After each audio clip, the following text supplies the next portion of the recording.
Better to be proactive than just to do nothing and cry. At least I'm doing something.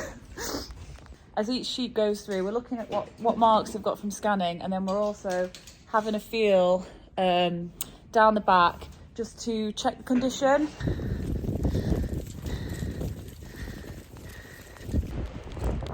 So I'm currently just crouched down behind one of the walls where the sheep shelter.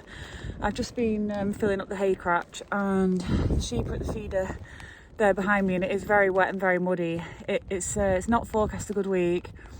It was terribly wet yesterday, and so I think it just feels a little bit like it certainly takes the joy out of it a little bit, and makes me feel a bit worried because it's less favourable conditions, wet and windy, and so sloppy in the fields. It just makes me worry a little bit about the state of the land, and I don't like the ewes being wet all the time. We don't bring the sheep in, we don't have the space for it. We'd only bring in the odd one if they were not very well. So feeling a bit daunted on Monday morning. I mean, the ewes, they look bright in themselves. This is one group. I'm just going to go around and check on the other group in a minute. But yeah, it's just a little bit harder in this weather. I tried to film some clips and talk, but you won't be able to understand what I'm saying because the wind on the camera is just so bad. We've had so much wind lately. It really has been relentless, the conditions, and the weather forecast not to be a good week. And so there isn't much on the short-term horizon to really feel positive about, to be quite honest. It's just wet and horrible.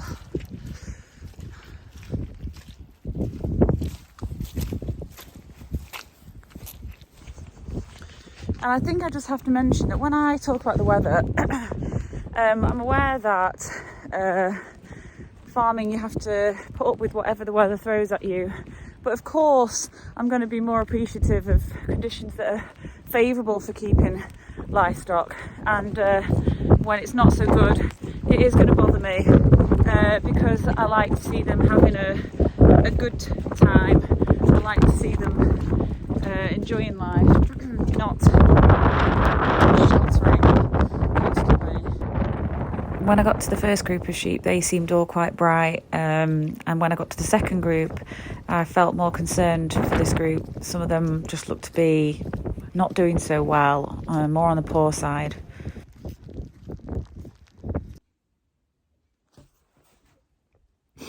It's getting me down today.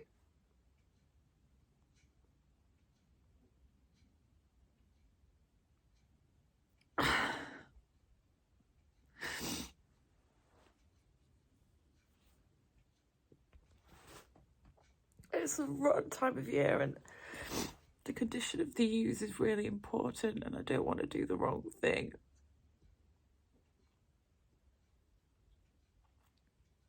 I just wish that there was somebody here that I could talk to. Okay, so I've had a cup of coffee and I've had a cry, and I've come up with a plan, and I've asked a friend. So I'm going to split off the threes now because I think it's going to be a really harsh week. I'm going to start giving the triplets some feed because it's really important. The condition doesn't drop at this time of year.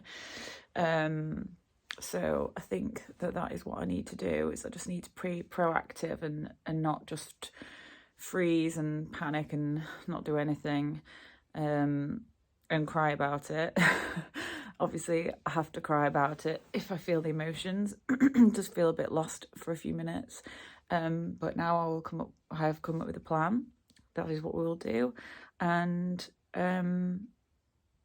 I'll have a smile back on my face because I will be sorting things out.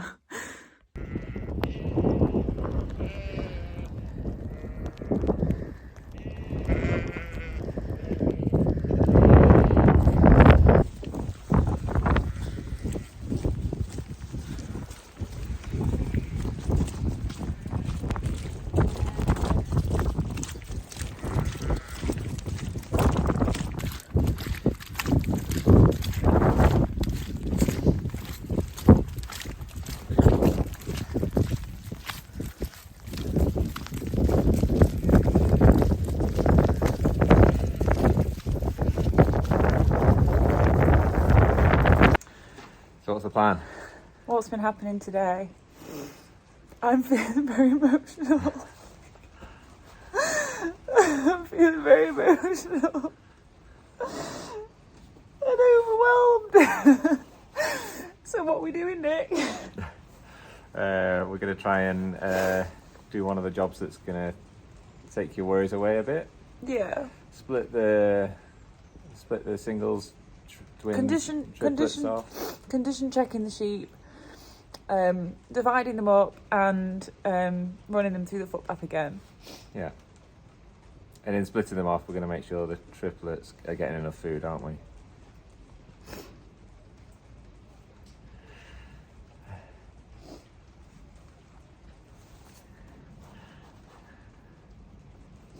And then hopefully we won't worry anymore. Better to be proactive than just to do nothing and cry. At least I'm doing something.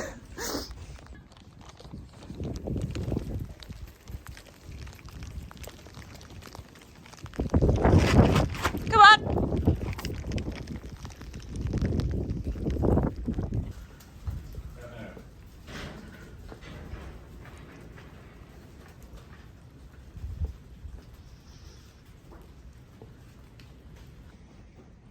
So what we are doing is, in the race, as each sheep goes through, we're looking at what marks they've got from scanning, and then we're also having a feel down the back just to check the condition, and any that are on the lean side we are putting into this pen at the front so that we can basically decide what we're going to do in terms of feeding up any that are lean. They're getting very good at coming through the footbath now, so they're going through the footbath and then we're going to walk these back up to the field. So we've got our token pheasant coming with us. But these are the ones that we all have scanned for twins or singles, and that we were satisfied that their condition means that at this current moment they don't need any more other than the hay and the lick bucket. Then the others are going to have a bit extra. As you can see, it is just grim.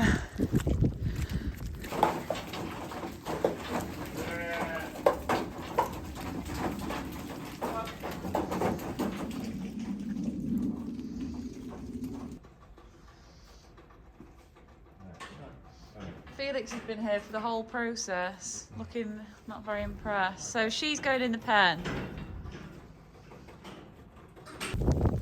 So this is my leaner group, plus triplets. And they're going to start having a little bit of corn this week. And that will make me feel a little bit less worried about the condition of them. That's the plan anyway.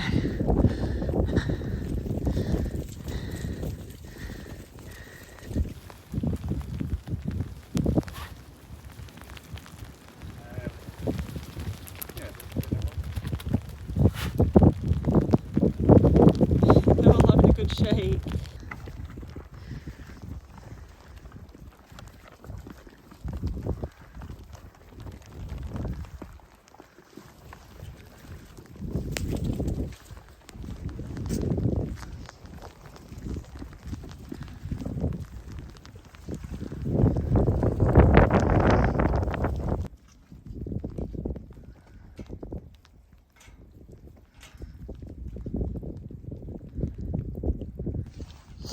How did it go? Went alright, lots of toing and throwing. We must have taken them through that shed 10 times. 15. a lot of times. So I think we've got there. So we've condition scored. We've now moved them to a fresh bit of ground, and they're going to have some feed, some nuts every day. Then we've got another group that can just stay on the hay that they're on for now, because we're a couple of weeks off of feeding the twins. So it just make me feel a little bit less worried about the ones that were looking on the poor side. So then hopefully maybe I won't need to cry so much. Just need to feed ourselves up now. Yeah, we do, because it's about 1 o'clock and we've not had any breakfast. So thanks for watching. Thanks for watching.